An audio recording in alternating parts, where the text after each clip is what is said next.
Ang videong ito ay ganap ito kahapon before umulan. Dahil sa sobrang init kahapon, naisipan niyang mag-motor washing and mag-car wash. So, ang sipag niya, diba? Ayan, paggamit-gamit pa yan siya ng pressurized.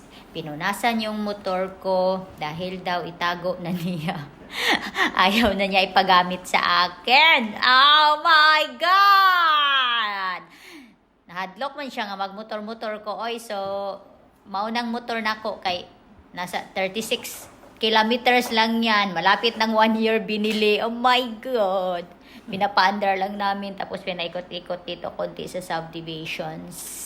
So, ayan, sa sobrang kasipagan niya, siya ay maglinis ng aming veranda at ako naman ay magdadamo dahil daghan na kay sagbot sa mo ang palibot sa balay. Oh, ayun na nga, natapos na niyang i-washing yung motor ko at ito ay kanyang ipaakyat na sa aming veranda.